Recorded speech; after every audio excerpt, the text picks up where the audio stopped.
Today, I'm going to be talking about spirituality. I know what you're thinking already. I don't believe in God.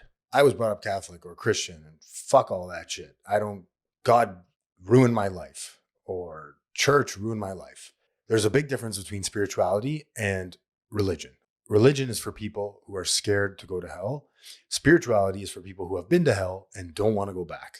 I think you and I have been to hell. If you're anything like me, you've been to hell many times.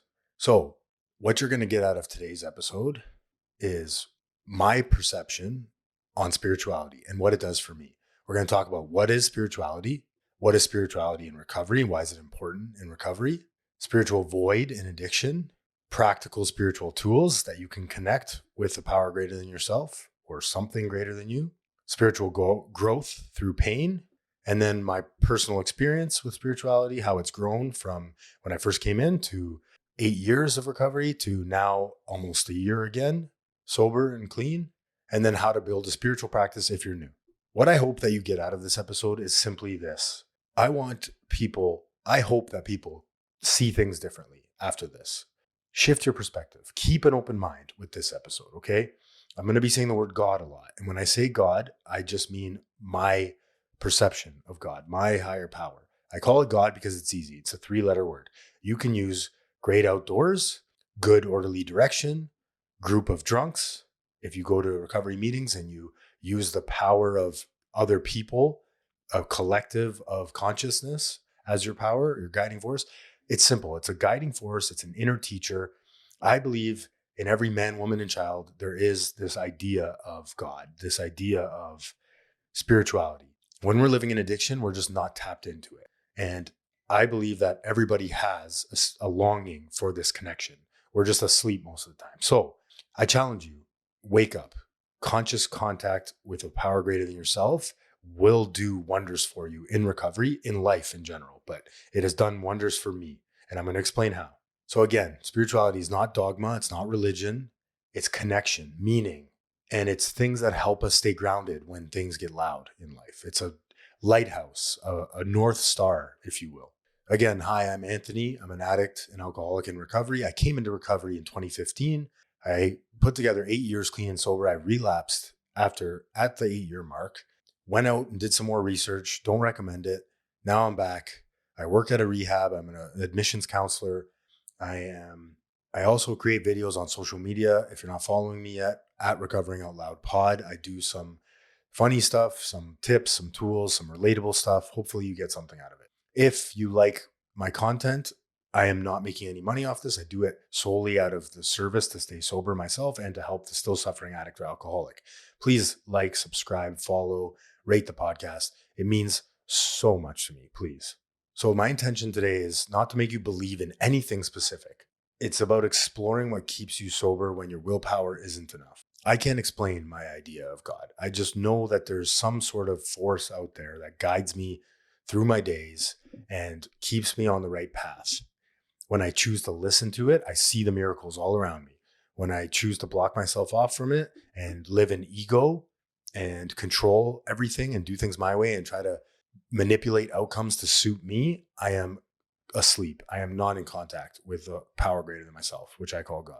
I don't go to church. I'm not religious. I grew up Catholic, but I haven't been to church in forever. So I don't know. I'm a spiritual person. I follow the path that I believe is laid out for me. And that involves service to others. That is my sole purpose on this earth, is to be of service to other people, because when I am in service to other people, things just tend to go a lot better for me. And the alcoholic and addict is a self-centered creature, right? We are always thinking about ourselves. I'm always thinking about how to please me, how to get my way. And if I avoid a lot of situations that don't cater to me if left unchecked. So let's check that today. There's no perfection or purity here. There's no better than. There's no gurus. There's no pretending life is easy and I'm perfect. It's progress, not perfection. So a lot of people walk into recovery and they hear God and they run away. Like I said, they're scared of this idea of religion. It's not religion. It's a power you choose. It's just not you. Simple as that. A lot of people talk about turning your will and your life, your thoughts and your actions over to a care of a higher power. Turn it over to something more qualified. My higher power, my God, my directing force is a more qualified thing than I am. Entity, force. I let it run the show. I'm just a janitor in the play, mopping the floor. That's it. I'm a role player. That keeps me grounded, and it really does help me in my spiritual path, but also my recovery. So spirituality can be as simple as just tools for grounding, meaning, and alignment. What a great word, alignment. Self-awareness, right? Knowing yourself in recovery when I'm acting up, when I'm being selfish, knowing my part in all situations, apologizing and making amends for things that I do, mistakes that I make. All right, so what spirituality is in recovery? It's a connection to something bigger than you, full stop, bigger than your impulsive brain. When I run the show, this is the way I like to explain it to people. When I run the show, when I do things my way, I end up kicked out of my house in hotel rooms, doing cocaine until all hours of the morning by myself every single time. Gives you a sense of purpose, spirituality. Why am I staying sober? It practices that you slow down enough to hear yourself think, to get your ego out of the way, right? I'm going to be talking a lot about ego today too, because ego is the thing that keeps me disconnected, keeps me untapped. There are two types of people in this world: those who are tapped in and those who are not tapped in. People that are tapped in are living in service. They're not selfish. They're not running life according to them. They pause before they react. People that are untapped are selfish, running on self-will, doing bad things, stealing, manipulating, lying, cheating. People that are tapped in are able to accept circumstances. They control what they can control and leave the results up to the universe. Spirituality also connects you to your values, integrity, honesty, courage, service. And you're building inner resources instead of relying on substances for emotional regulation. Wow. Powerful. What a gift. Before I came into recovery, I was turning my will and my life, so my thoughts and my actions, over to the bottle, over to the drugs. Whenever I had a problem, an emotion, a discomfort, a dis-ease, an unease about me, whenever that cropped up, what did we do? We took drugs or drank. I used to turn all my problems, my will and my life, over to substances. Now I come into recovery, I got to replace that with something. And it can't be a material thing. It cannot be an external thing. It has to come from within. It has to be an intrinsic motivator. Why not a force greater than you? Why not the universe? Why not a power greater than yourself? Today, when a problem arises, I literally picture myself grabbing the problem, turning it over to the universe, and letting the outcome take care of itself. It doesn't mean that I don't go to work. I don't show up to school. I don't do things, journal, connect with my higher power. It just means that I leave the outcomes up to God, up to the universe. So from an evidence-based perspective, many recovery models emphasize spirituality because it reduces isolation, increases resilience, and supports long-term behavior change. There's a lot of research about positive psychological reactions from trusting in a power greater than yourself or having hope and faith. It's a trust that things are going to work out if you keep doing the next right thing, if you keep staying sober. I don't know the next chapter, but I trust the author, right? I trust that it's going to work out if I just keep doing what I'm doing. If I keep on the recovery path, if I keep helping others, things tend to turn out beneficial in my life. I do it because it makes me happy. It makes me content. I'm not worrying about the fact that I don't have enough money to buy groceries or that I don't particularly like school. I just trust that it's going to work out, the plan. So whenever this anxiety comes up, I just turn it over. Universe, you handle this while I work on, I'll check back in with you tomorrow. You handle this. I'll check back in with you tomorrow. And then in that silence, that's when the answer comes every single time. It's hard to do. Sometimes you want to turn over some things and not others, right? If I turn over everything in my life today, every problem, every emotion, it tends to work out. And that's not avoiding it either. I don't avoid it. I sit with it instead of sitting in it. I'll check back in with you later. It's like going into a movie, and before you go into the movie, you take your problem and you leave it at the door, right? Your anxiety, your fear, your money problem, your worry about the future, your fear of the future. You leave it at the door. You go watch the movie. And when you come back out, suddenly you have a new perspective and you know how to handle that problem. That's what spirituality does for me today.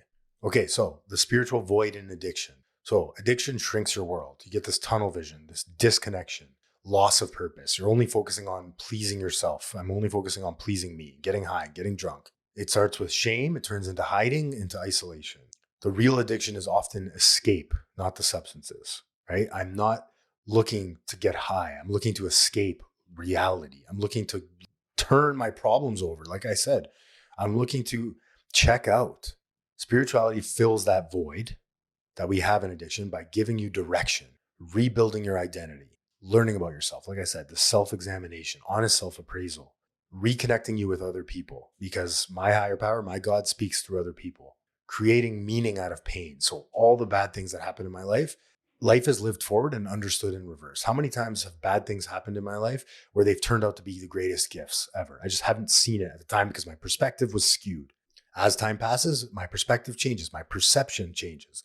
That's what spirituality does. That's what recovery does. It changes your perception. I wake up every morning looking to shift my perception. Maybe I'm wrong. My biggest problem today is I'm right? Whenever I think something has to go a certain way or the answer is clearly this, I'm in a world of trouble. Addiction disconnects you from yourself. Recovery reconnects you. Spirituality is the bridge, the catalyst. All right, it's practical spiritual tools. So here's some ways to connect with your spirituality, connect with yourself. Stillness and mindfulness. So we've heard of meditation, breathing exercises, grounding techniques, sitting in a chair and just breathing. As the thoughts come into your mind, as they will, as they always do, you picture them. I had a therapist tell me this once. Picture your thoughts when you're meditating as clouds and bubbles just floating by. Those are your thoughts. Or if you're a computer person, you're deleting the thoughts on a computer. You're slowly, one by one, erasing the words. Let it pass through you. Why it works. It reduces impulsivity, increases emotional regulation. Meditation creates a pause between action and reaction. I don't react when I get cut off in traffic. I mean, I do, but I'm working on it, and it's something that I work towards, right? It creates a space for you to respond, not react. Second thing is gratitude and perspective shifts. So first thing was stillness and mindfulness. Now gratitude and perspective shifts.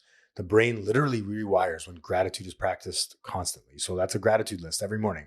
3 things I'm grateful for: coffee, my podcast, and my wife. Do that every day and come up with new things. I'm grateful for my legs. I'm grateful for the fact that I have a home with heat. It helps. Gratitude lists and perspective shifts help you shift from surviving to living in the moment. That's the important thing. Yesterday and tomorrow don't exist, but we love to live there. Now is the only time. The presence is the only time that exists. God doesn't exist in the future or in the past. God is only right here. That's how I connect to it, him, whatever you want to call it, the universe. All right, C, community and service. Service reduces self-centered thinking. So when I'm helping somebody else, a still suffering alcoholic and addict, when I'm in their shit, I'm out of my shit. I'm not thinking about me and my poor life, my problem. I'm trying to help them. Community provides belonging. The opposite of addiction is connection. So when I'm connected to other people, when I'm in group settings or sitting down with another person, addict, alcoholic, someone struggling, I'm connected. I'm not ruminating about my poor life. All right, next, meaning making. So D, meaning making, turning your story into something that helps others. Oh, I love this one. If you were sexually abused as a child, this is just an example. This might sound a little extreme to you, but it's true. I know a lot of people that were abused as children, and they've taken that. They're survivors. They're not victims. They've shifted their mentality, their mindset around it. They now have an experience, as horrible as it is, can help somebody else that's been through that. What a gift. If you've been through serious trauma in your life, you now have the opportunity to be of service to somebody else that's been through the exact same thing. That's a free purpose card. God just hooked you the fuck up. I know it doesn't seem like it.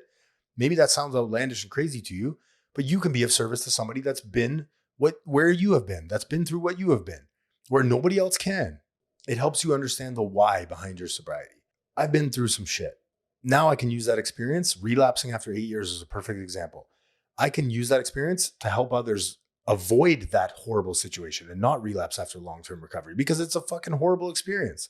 I spent 4 months of using every single day before I came back into recovery, hotel rooms, Airbnbs, using by myself. Nobody wanted to hang out with me, going to bars by myself. It was horrible. The next one is surrender and acceptance. So letting go of control. Addicts and alcoholics, we love control, man. Oh my God, we love control. I want to be able to control everything. If you're not living according to my script, you're not doing things my way, I have a resentment towards you. I can rearrange that and unlearn that behavior and help other people. Let go. If I had to sum up recovery in 2 words, it would be that: let go. You let go of the drinking and the drugging. Now you got to let go of your thinking, your will, your actions, your selfishness, your poor behavior, your lying and cheating and stealing. You let it go. Your problems, you let it go. Let somebody more qualified deal with it, a power greater than yourself.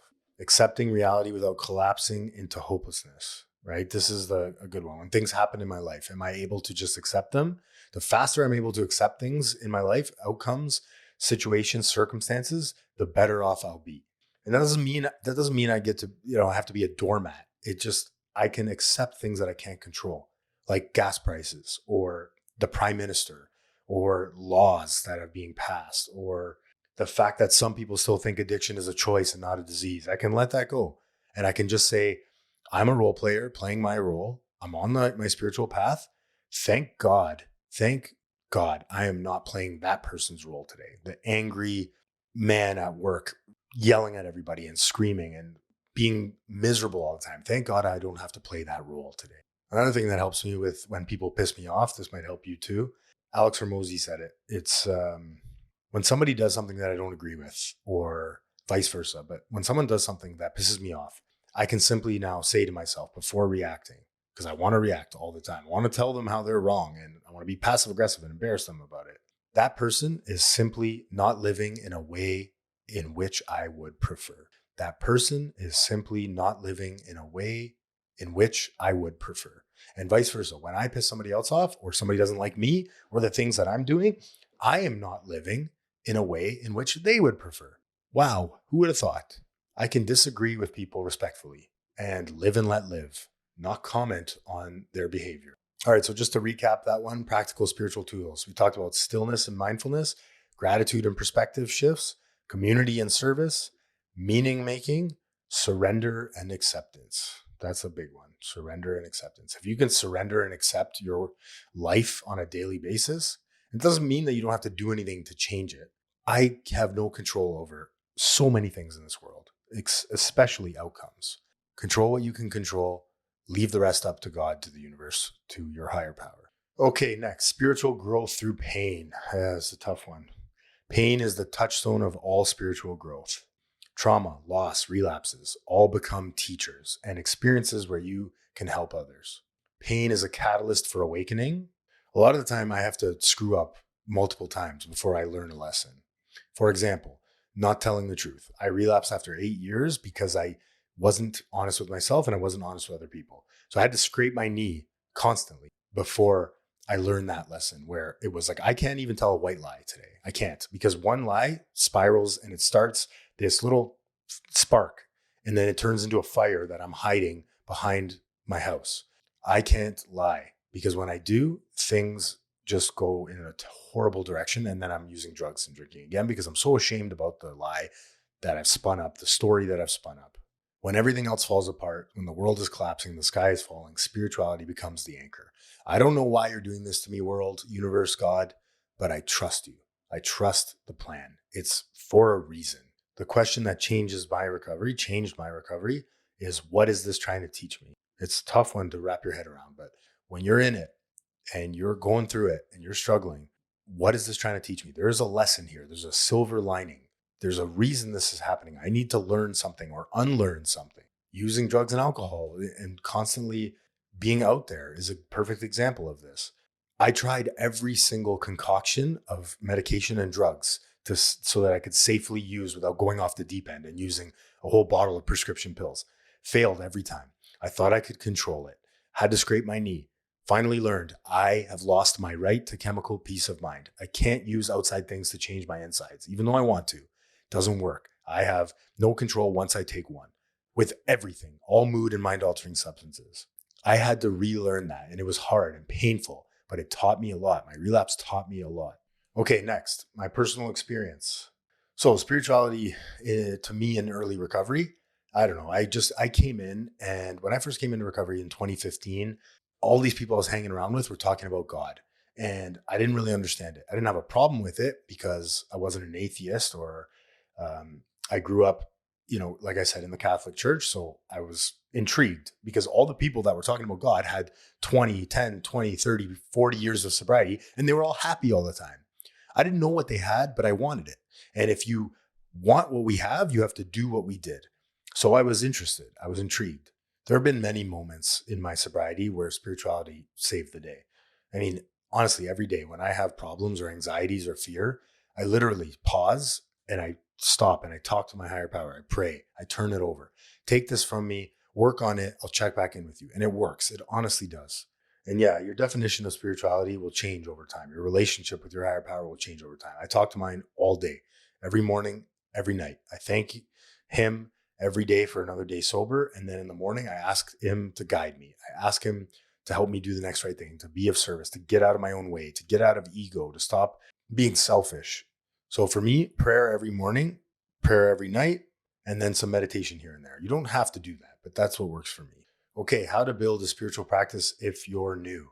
So start simple, 3 minutes of breath work. Use Insight Timers, an app that I use for guided meditation. If you're squirrely like me, let's put your headphones in and listen to some guided meditations.